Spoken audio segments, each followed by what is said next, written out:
President's fiscal year 2014 budget for the Department of Justice and to provide an overview of the department's recent achievements and important ongoing work.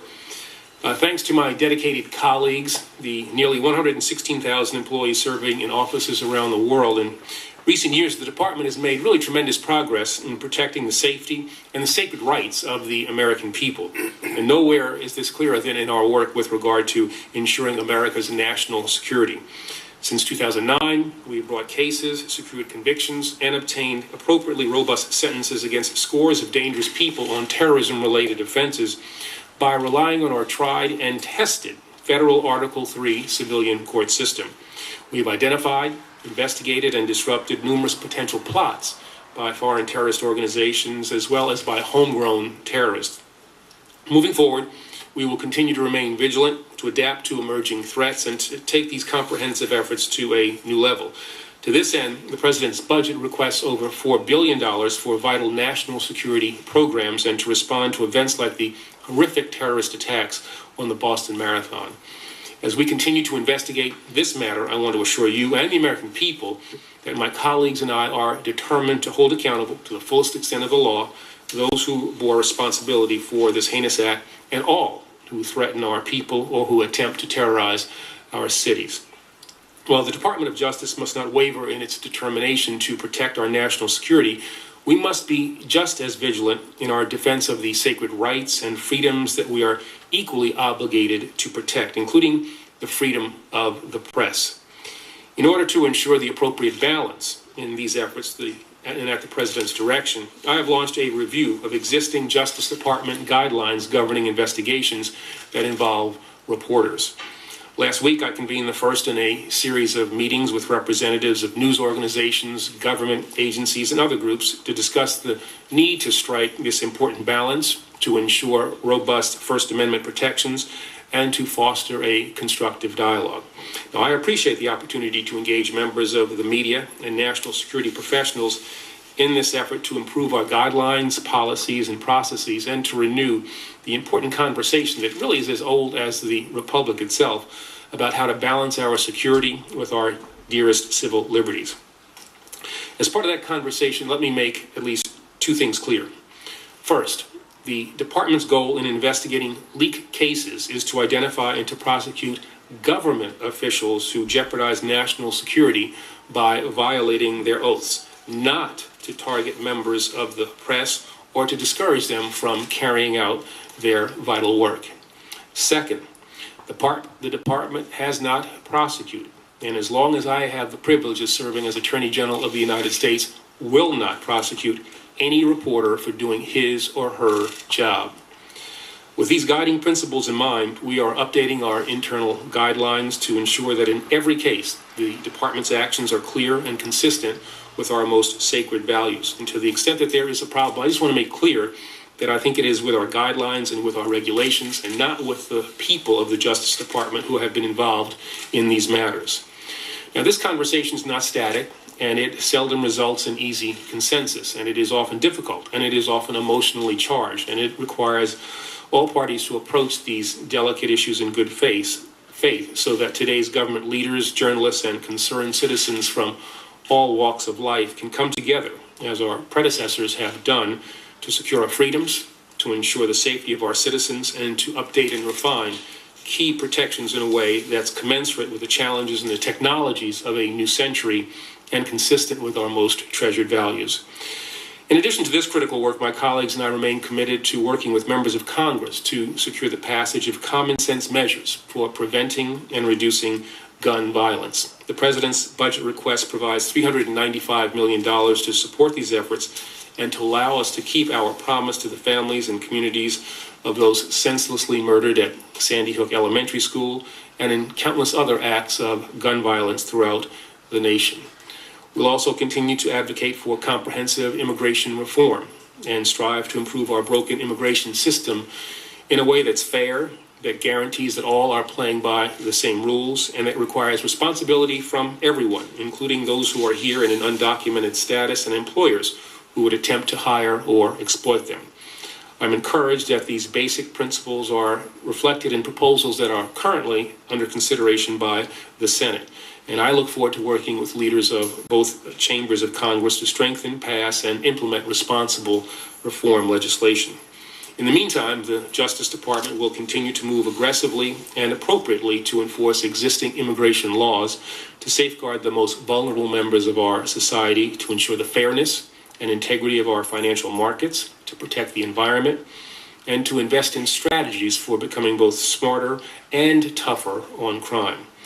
I think that we can be proud of the progress that the department has made in each of these areas in recent years, and I'm encouraged to note that the President's budget request includes the resources that we'll need to continue this important work, including an additional $25 million for the Executive Office for Immigration Review to augment staffing and to improve the efficiency of our immigration courts, $2.3 billion for state, local, and tribal assistance programs with a focus on funding evidence-based programs, increases of $55 million to combat financial and mortgage fraud, an additional $93 million to address cyber security needs, and an increase of $7 million to expand on the historic achievements of the Civil Rights Division in addressing bias, intimidation, and discrimination. I must note that our ability to continue this progress has been negatively impacted by sequestration, which cut over $1.6 billion from the department's budget for the current fiscal year. Earlier this year, with the help of this subcommittee, I provided $150 million to the Bureau of Prisons to mitigate the effects of these untenable reductions and to avoid furloughing more than 3,500 correctional staff each day from federal prisons around the country. In April, again with your support and using similar authorities, I provided necessary funding to the FBI, the U.S. Marshal Service, the ATF, and to U.S. attorneys and other components to prevent furloughs and to maintain adequate operations. I really want to thank the subcommittee for your full and immediate support of these actions. It could not have occurred without your assistance. But I must stress that these and similar solutions will no longer be available to alleviate fiscal year 2014 shortfalls due to Joint Committee reductions should they be allowed to persist. I'm eager to work with this subcommittee and with the entire Congress to prevent this from occurring and to secure the timely passage of the President's budget request, which provides a total of $27.6 billion for the Justice Department. That level of support will be essential in ensuring that my colleagues and I have the resources that we need to fulfill our critical missions. So I want to thank you again for the chance to discuss this work with you today, and I'd be more than glad to answer any questions that you might have. Thank you. Thank you, Mr. Attorney General. We're going to go to the 5-minute rule, and I'm going to stick to it as well.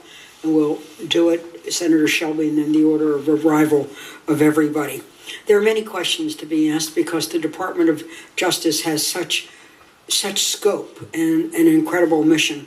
I want to ask my first question, though, related to what I consider an explosive situation, and that is the federal prisons. I'm very concerned about the rising population, the fact of prison overcrowding, the fact that right now, literally, the federal prison budget is making up 25% of the entire Department of Justice budget, and that it keeps increasing year after year.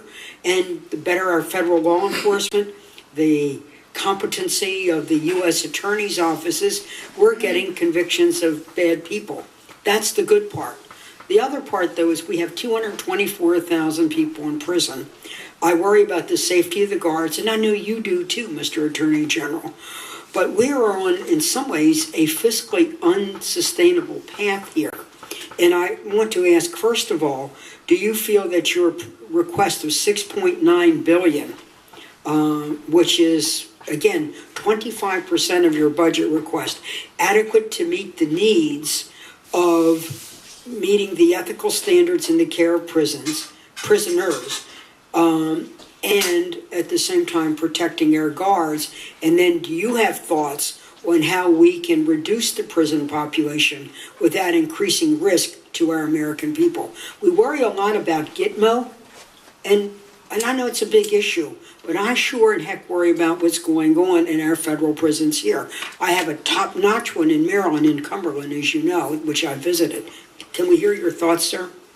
Chairwoman McCulsey, I share your concerns. The $6.9 billion that we've requested, I think, will support and allow us to run the system in an appropriate way. It includes to handle the growth in our inmate population by finalizing the activation of two new facilities, one in Berlin, New Hampshire, one in Aliceville, Alabama.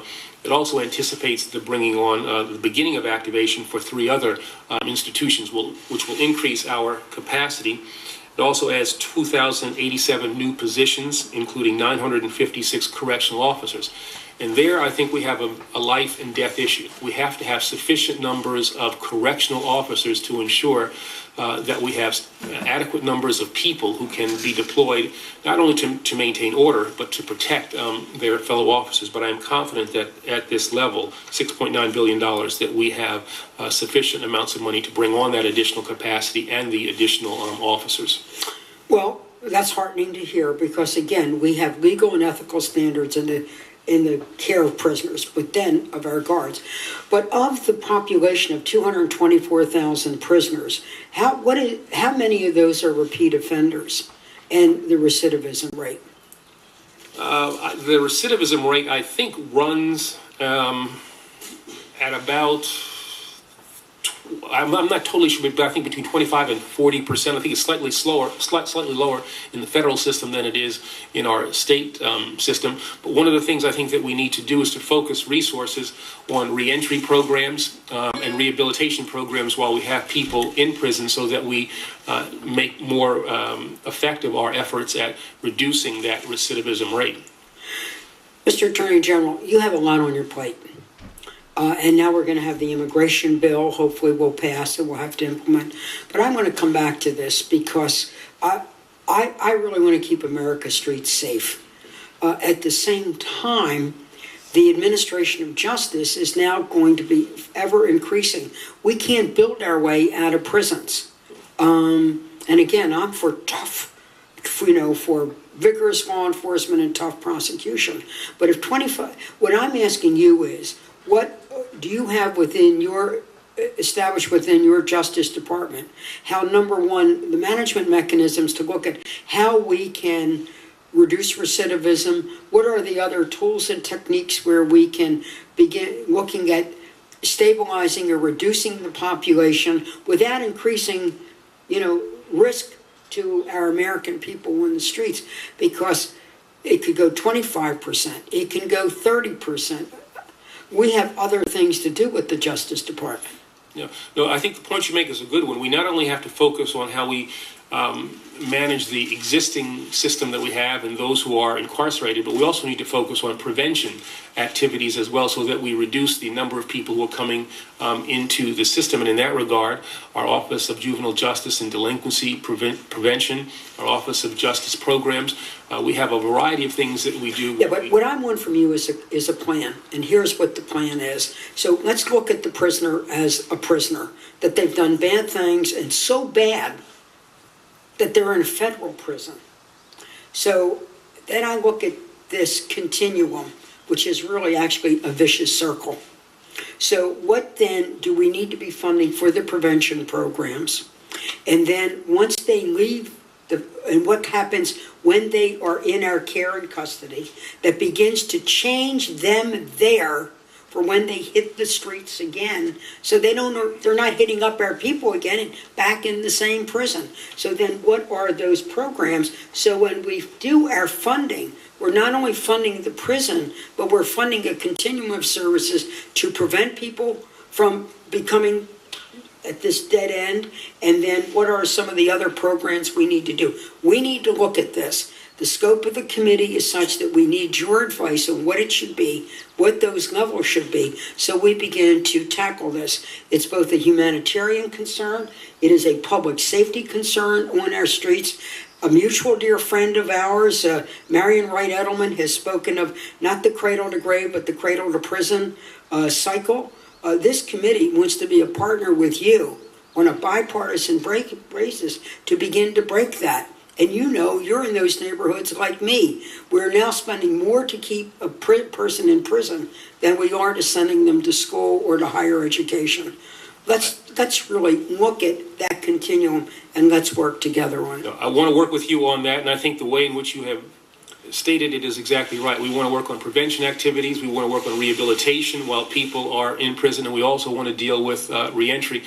But I think we also need to ask ourselves some tough questions about the enforcement priorities that we have in the department and the way in which we have enforced our laws and the collateral consequences of some of those enforcement activities. And I'm going to be making some proposals later in the year about rethinking the ways in which we have conducted our criminal justice system prosecutorial efforts.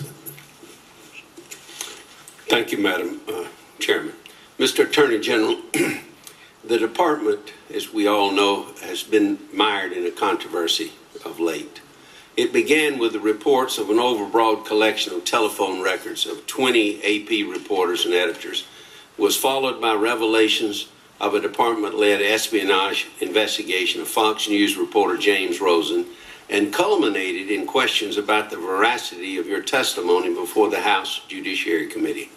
These issues have led some members of Congress and the public to question the department's adherence to the rule of law and your ability as the Attorney General to lead. These controversies have become, I believe, a significant distraction for this department and have led to calls for an investigation into your actions and the actions of your department. Others have even called for your resignation. Mr. Attorney General, I hope you would agree that leading the Department of Justice is a full-time job. I think you would also agree that these controversies have become a distraction for the department and for you as its leader. I hope you would agree that the American people deserve an Attorney General who is completely focused on the fair and impartial administration of law of justice and not distracted by controversies of his own making. I've observed over the years that effective leaders from time to time subject themselves to self-evaluation process in hopes of improving their performance. How would you, Mr. Attorney General, evaluate your performance to date, if you could, and is there any room for improvement? And have you or will you take actions to move the department beyond this controversy, and how ensure that similar missteps in the cloud will not continue there? Well, I first want to assure you and the American people that in spite of the recent controversies that you mentioned, the department is fully engaged in the work of protecting the American people in all the ways that are unique to the department. I also want to assure the American people and you as well that I am fully engaged in that regard. And sure, I go through a self-evaluation process almost on a daily basis. I have not done a perfect job. I think I've done a good job, but I'm always trying to do better. Some of the criticism that has been labeled or thrown at me and at the department has caused us to rethink, for instance, the way in which we're going to deal with these media inquiries, and we'll make changes. And that's one of the reasons why we are engaged in a process now, meeting with media groups, so that we can formulate new policies, new regulations, and hopefully get that behind us. I believe, Mr. Attorney General, and I hope you would agree with me, that the American people need to know that the administration of justice headed by the Attorney General is in the hands of a dispassionate and capable leader. And whether you will continue to be the chief law enforcement officer of the federal government, the Attorney General, is either decision for you or the president to make. I understand that.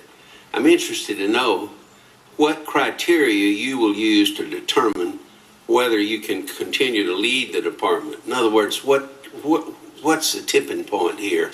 Are you going to clear up this controversy, or is it going to hover over us in the Justice Department, which is very important to the American people? The tipping point might be fatigue. You get to a point where you just get tired. But sure. beyond that,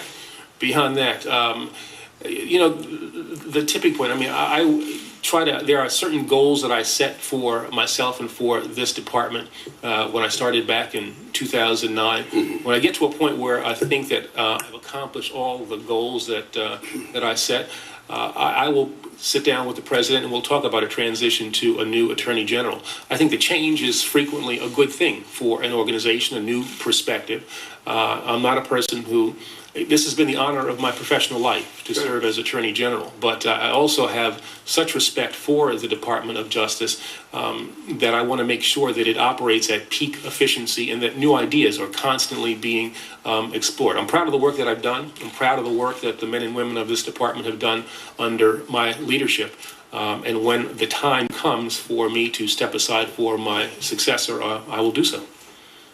But the belief in the integrity of the Attorney General and the Justice Department is central to the well-being of this country, is it not? It certainly is. Thank you. Thank you, Madam Chair.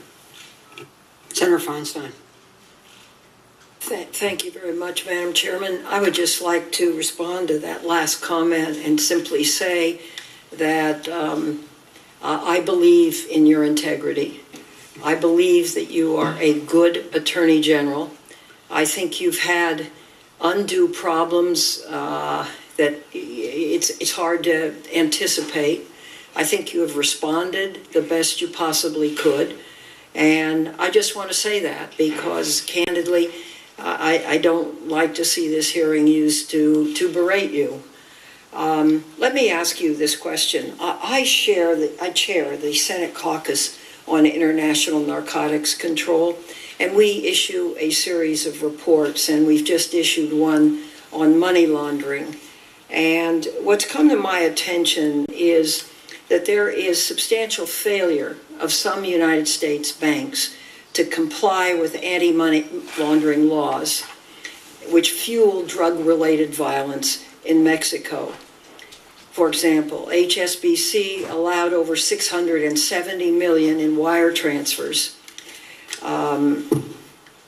and over $9.4 billion in physical money to enter the United States from Mexico unmonitored. Of that money, we know that at least $881 million in Mexican drug proceeds entered the United States illegally. On December 11th of 2012, HSBC entered into a deferred prosecution agreement with the Department of Justice and paid $1.92 billion in fines. Similarly, in 2010, Wachovia agreed to pay $160 million to settle charges that its weak anti-money laundering compliance program enabled at least $110 million in Mexican drug money to enter the United States. Now, $1.9 billion in fine is a huge fine. The question I have of you is, do you believe that these fines are going to change what has been current practice? And I suspect that there are other banks doing this same thing. And this is an enormous gap in our infrastructure with respect to allowing drug proceeds to be monitored right in our own country. Could you comment on that? Sure. I think the concern you raise is a very good one. I think that we're being appropriately aggressive in our enforcement efforts. I think we've come up with robust but proportional financial penalties, but we can never get to a situation where this is simply seen as the cost of doing business, where a bank can simply pay even a huge amount of money and think that that is the way in which it can absolve itself from wrongdoing. So we've also put in place, as part of these agreements, compliance measures, ensuring remediation, affecting reform, imposing monitoring, independent monitors to make sure that these kinds of things don't happen again. And these sanctions that we put in place go well beyond what a judge would be able to do if this were decided in a courtroom in a more traditional setting, which is not to say that we should not hold corporations criminally liable, and I think wherever we possibly can to hold individuals liable for this kind of activity. Well, this is the recommendation of our drug caucus, that individuals begin to be held responsible for money laundering when it is overt and due diligence is not done. So I thank you for that response. There was an OIG report on ATF's gun dealer inspection program that I believe Mr. Horowitz, who's going to testify, carried out. And as I understand it, that report found that 58% of federal firearms dealers had not been inspected within the last 5 years. You cited 3 reasons for this: understaffing, the large geographic areas some field divisions cover, and a 16% increase in gun dealers between '04 and '11. It's my understanding that the president has $51.1 million to enhance ATF's enforcement efforts and strengthen inspections. We very much hope now to get a director of that unit. The Judiciary Committee on which I serve has him coming before us this next week. They project that this allocation, as I understand it, would fund 60 additional inspector positions. Your report concluded that you would need an additional 199,000 hours to inspect all dealers within a 5-year period, and that field divisions told ATF headquarters in 2012 that they needed 504 more investigators. The federal firearms dealer, in my view, is what makes any legal gun sales possible in the United States, because they require certain material. That 58% figure is really a distressing figure. What do you believe these additional inspectors could do to increase that 58%? And do you have any idea to what level we could be confident that with these there would be inspections of federal firearms dealers within the 5-year period? Yeah, I do think we would be able to do that. The ATF is an organization that I think has been resource starved over the recent past, actually over for a great number of years. Without Senate-confirmed leadership, I think it has also suffered. And I think the concern that you raise about doing these inventory, having the ability to do inventories at the prescribed level, will give us all greater comfort and have an impact on our ability, ATF's ability, to monitor the gun trade, so that we make sure that only the appropriate people have access to weapons, and that's fully respecting people's Second Amendment rights. We're talking about keeping guns out of the hands of people who should not have them. Without these inventory controls, there's no way to tell when thefts have occurred from federally licensed firearms dealers, or to put up warning signs, therefore, that we need to be on the lookout for weapons that have been missing from a particular location. But I'm confident that if we get the money that we have asked for, if Todd Jones is confirmed as the leader of ATF, that we can change that situation and make the American people more safe. Good. I just want to say this is important to me, and I'd certainly appreciate it if an emphasis can be placed in that area. So thank you very much. My time is up. Senator Collins. Thank you, Madam Chairman. Mr. Attorney General, it troubles me that the President has virtually unreviewable, unfettered authority to order the killing of any American citizen overseas who is suspected of terrorist activity without any kind of charge or trial or judicial review. We've all read this morning of the controversy over the NSA having access to phone records of American citizens. It seems to me that an American currently receives a greater degree of due process protections from the judicial branch if the government is seeking to listen in on his phone conversations or get information about his phone conversations than if the president is seeking to take his life. That just doesn't make sense to me.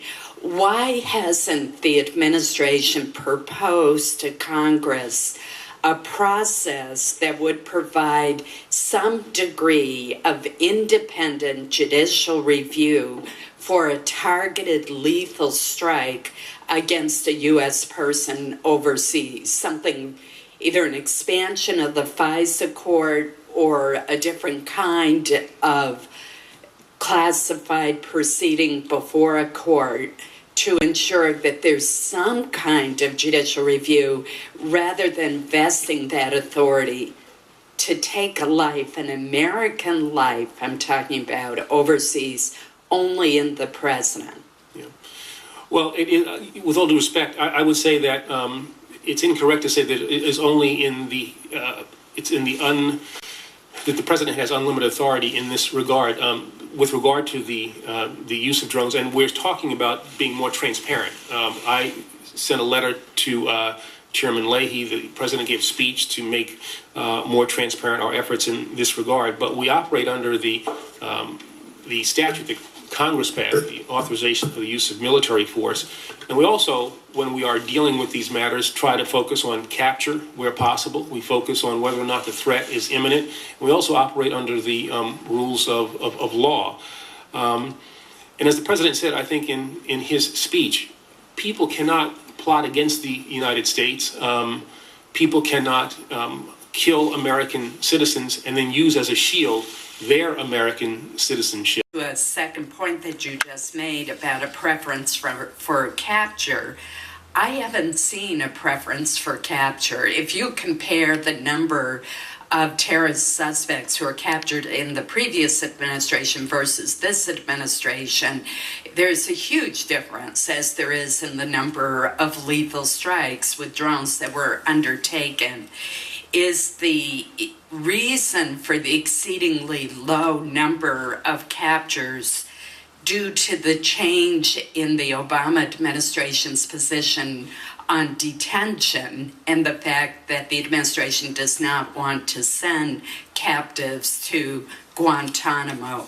Isn't that really the reason? I mean, here we have a case of the terrorist Warsami, who ultimately was convicted, but who was driven around on a Navy ship for 2 months because there really was no place to put him. No, it is not a function of not trying to take people to Guantanamo. We have as you indicated, Warsami was captured, Abu Ghaith was captured and brought to face justice in an Article 3 court. The desire to capture is something that we take seriously because we gain intelligence. Right. Warsami, I'm not sure how long he was on that boat. It was not a joyride for him. We were in the process of gathering important intelligence from him, from the intelligence community, and then later on, after he was read his rights and waived them, from people in law enforcement. So that was time well spent, and I think ultimately led to his plea in that case, or the conviction in that case.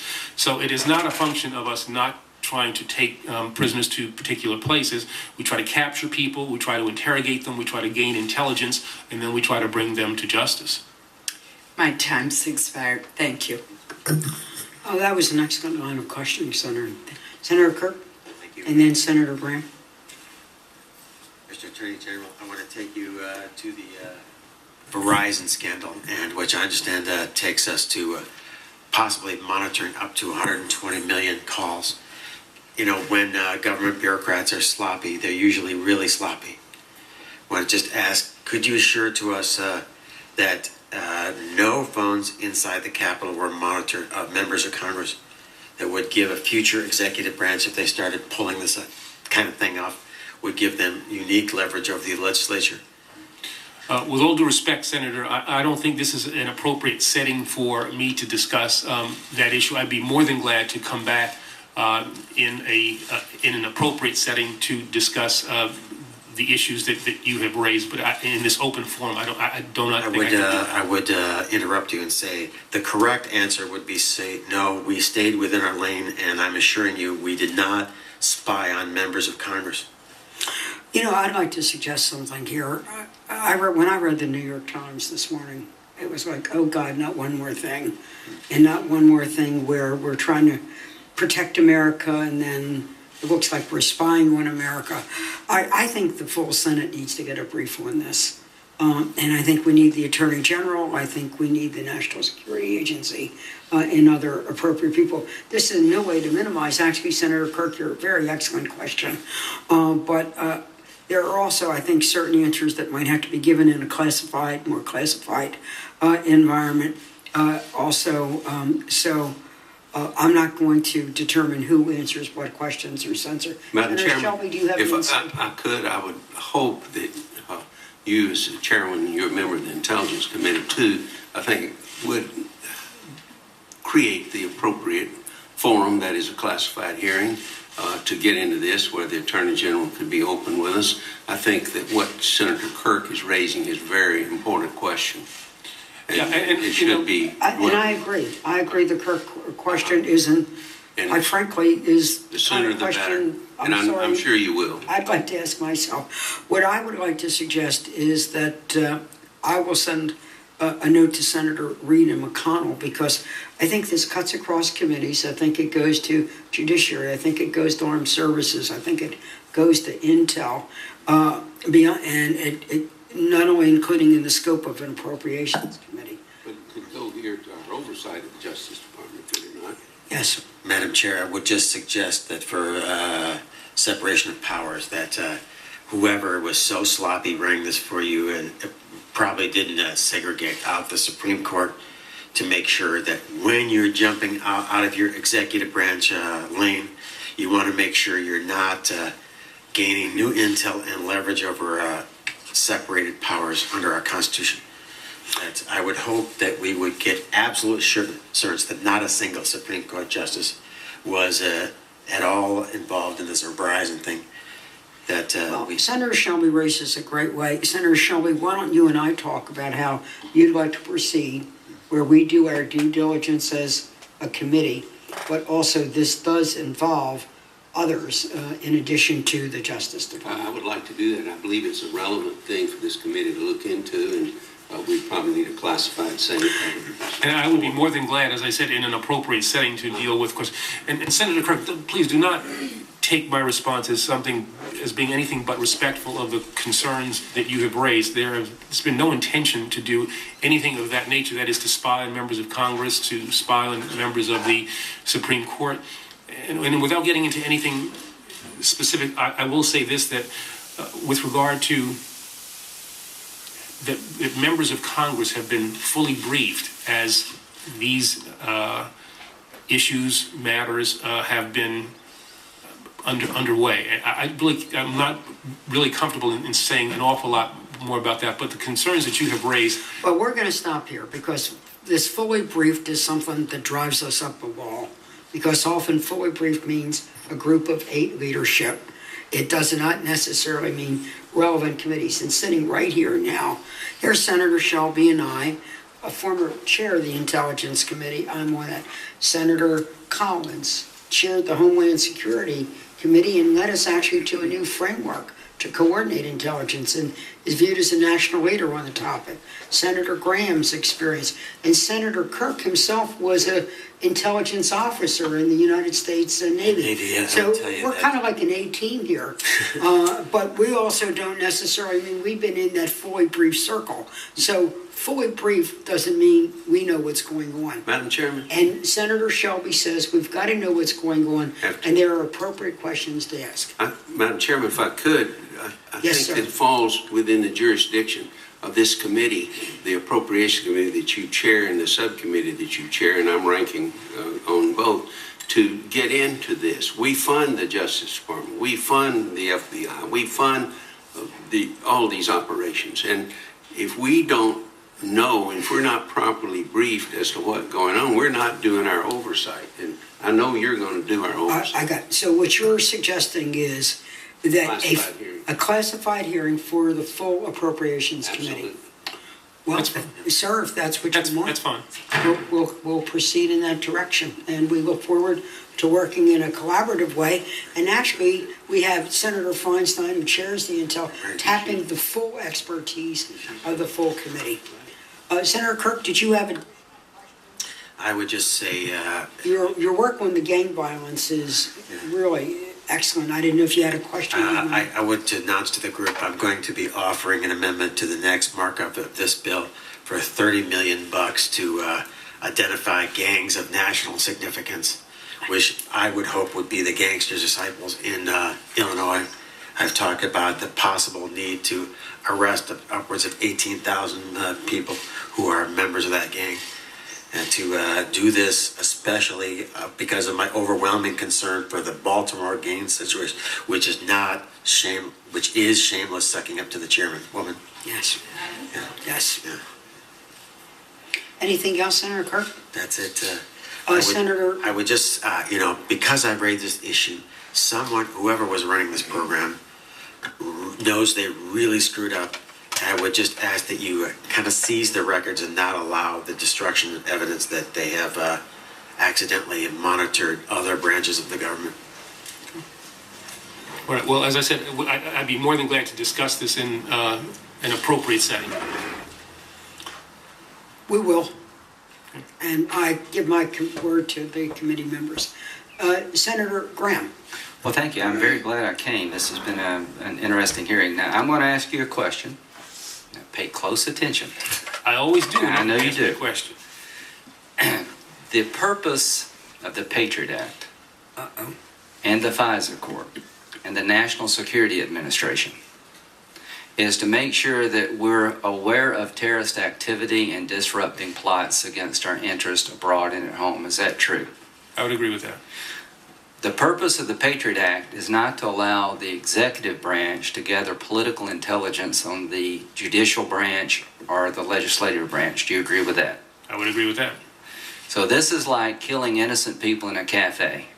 I know exactly what you're trying to say. There is no lawful authority in the law of war or in any other statute to drone somebody who's done nothing wrong anywhere. Do you agree with that?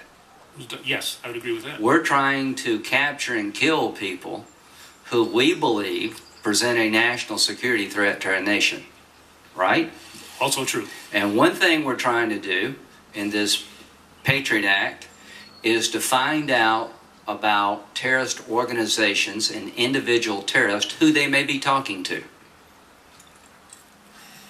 Again, I'd say Well, that is an over. I hope American people appreciate we're at war, because I sure as hell do.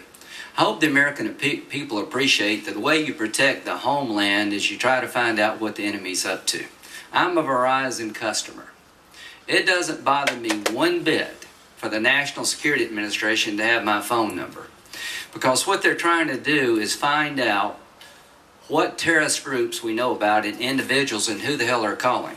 And if my number pops up on some terrorist phone, I'm confident that the FISA court is not going to allow my phone calls to be monitored by my government unless you and others can prove to them that I'm up to terrorist activity through a probable cause standard. So I may come out differently than my colleagues on this. This was created by the Congress, and if we've made mistakes and we've gotten outside the lane, we're going to get back inside the lane. But the consequence of taking these tools away from the American people through their government would be catastrophic. So you keep up what you're doing, and if you've gone outside the lane, you fix it. President Bush started it. President Obama's continuing it. We need it from my point of view.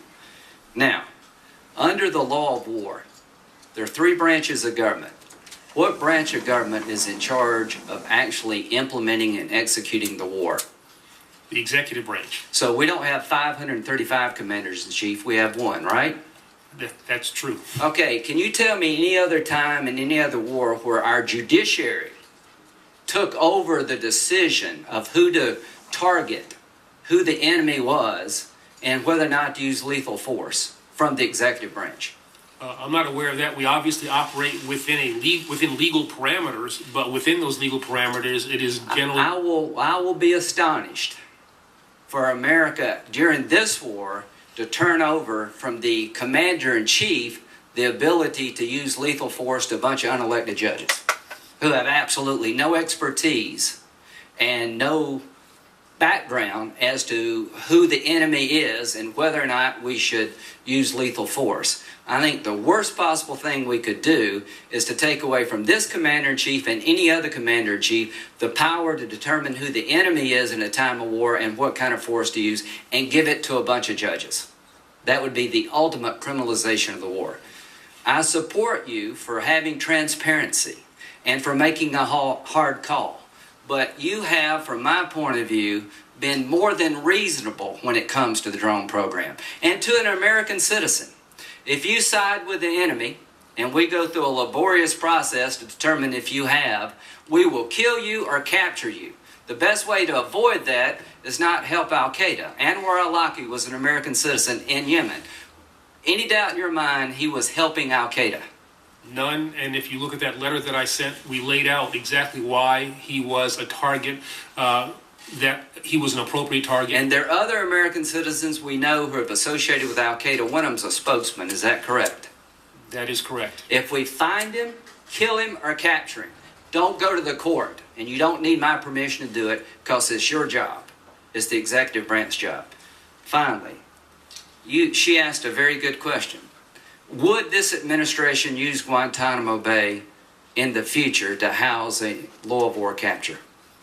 I think the president has been pretty clear. It is not our intention to add any additional prisoners to. Okay, so it goes back to her question. A jail can't be a ship. Under the Geneva Convention, that is not a viable option. So we're a nation without a jail. And the reason we put the guy on the ship, we've got no place to put him. And this is going to catch up with us, Mr. Attorney General. This nation has lost the ability to gather intelligence because we don't have a prison to put people. And if we don't correct that, we're going to lose valuable intelligence. And this last question, do you agree with me that the people we've had at Gitmo for years, that the intelligence we've gathered humanely through the law of war interrogation has made this country safer and was one of the big reasons we got bin Laden? Well, I think that, one of the reasons we got, or one of the many reasons we got Osama bin Laden was the intelligence that we gathered from a variety of Would you agree with me that one of the treasure troves of intelligence regarding the war on terror has come from people at Gitmo? Well, at this point, you have some people who have been there for 10 and 11 years, 8 years, and their intelligence value is close to zero at this point. Well, some people may be, but the war is changing. What I'm trying to say is there's no doubt in my mind that we didn't torture our way to getting bin Laden. We put the puzzle together, and the big pieces of the puzzle were people who had to Gitmo. Last question, sequestration. What is it doing to your ability to protect us as a nation? We are struggling really to keep our resources at a level where we can do our job. Since January of 2011, I put a hiring freeze in place. We lost 2,400 people. We've lost about 600 prosecutors through the help of this committee. When you say lost, what does that mean? Did they quit? I don't mean to interrupt you, sir, but could you be clear on what you mean by These the are word people lost? who have left the Department of Justice and who have not been replaced. So we are a smaller Department of Justice than we were before I instituted the hiring freeze. If we do not get assistance in 2014, the furloughs that we were able to avoid because of your assistance, Ranking Member Shelby, those are furloughs that we would have to institute, and you will have FBI agents who are not on the streets, prosecutors who are not in the courts. And you're going to see, my guess would be that whoever the Attorney General is a year, 2 years from now, you're going to see reduced numbers with regard to prosecutions. And I think that will be a function of this sequestration that we're trying to deal with, and we've tried to deal with, again, with your help.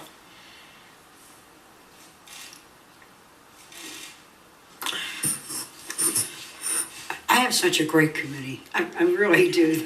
And really the members. The reason I asked, and I didn't mean to in any way intervene in your time, it's really talent on both sides of the aisle to really get to protecting our citizens. If I could just clarify before I turn to Senator Murkowski, the people, when you say they were lost, were they voluntary departures or involuntary departures? I think largely voluntary departures, people, through normal attrition. Which you didn't replace. In other words, they left and then you didn't replace. We didn't have, I saw, along with our officials from Justice Management Division, that the economic clouds were forming and that we needed to get ahead of this. And it was as a result of that hiring freeze and other great work done by JMD that we were able, with your cooperation, to avoid furloughs in this year by having that hiring freeze, which kept our costs low, but at a price. We are paying a price for that lack of capacity. I understand. Senator Murkowski. Thank you, Madam Chairman. I wish that I had been here for more of the discussion earlier. It sounds like it was quite animated. I'm going to dial it back a little bit, perhaps, but certainly for Alaskans, it's not dialing it back, and this goes back to the misconduct that was found in the Ted Stevens prosecution some years ago. Clearly admitted procedural defects, and then after that, the department has a disciplinary process. They effectively, the judge threw out the discipline that the department had imposed against the two assistant U.S. attorneys there. That was extraordinarily troubling to many of us. Senator Cornyn and I wrote you a letter to suggest that the department should appeal this decision, as well as relook at these disciplinary procedures in light of the board's decision. So the question to you, Mr. Attorney General, is do you think that the decision to throw out the discipline that had been imposed on these two prosecutors was fair? Are you going to be appealing that? Where are we with this? Because Alaskans are still kind of left dangling out there, wondering, is there any justice out there? And they think not. Well, I have respect for the people at the board who made that decision. I disagree with it, and my expectation is that we will be appealing that decision. And in light of that, do you envision any changes in the prosecutorial discipline system as a consequence of what we've seen of this? Well, I think we have a system in place, a disciplinary system that I think works, is adequate. I don't agree with the way the board looked at the way in which we conducted that disciplinary system. I think we followed the rules. We came up with a disciplinary sanction that was appropriate given the misconduct that was found. And we will, as I said, be appealing that. We will be appealing with the board's determination.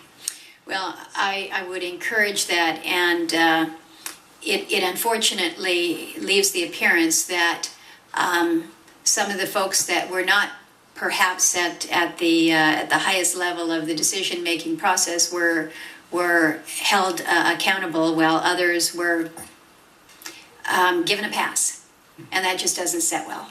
So I would again encourage that appeal and encourage you to look at how we might address clearly what some of the gaps and the discrepancies are.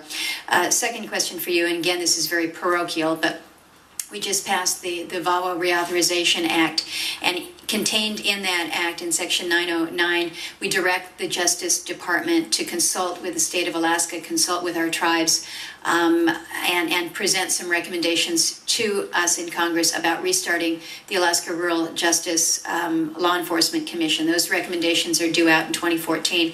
This is a commission that had been established some time ago. It allows for basically a venue for various officials to come together and improve law enforcement, judicial responses to crime, domestic violence, the whole gamut there. The commission is no longer active because the earmarked funding had run out.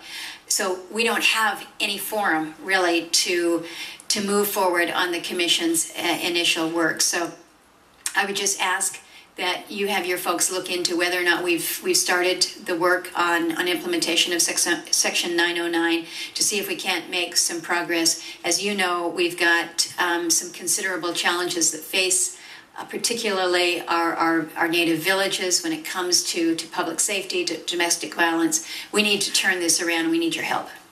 No, I agree with you, Senator, and that's not a parochial concern. The one which you have expressed, maybe that mechanism is, but the concerns that you have raised go outside of your state, and I think are worthy of your attention, my attention, and I look forward to working with you to come up with ways in which we can make effective that provision of the VAWA reauthorization. It is something that we have tried to make a priority generally in the Justice Department, but the concerns that you have raised about what's going on in your state are very legitimate concerns. They're not parochial. They're not parochial. These are national issues that require national responses and national attention. I appreciate that. Thank you, Madam Chair.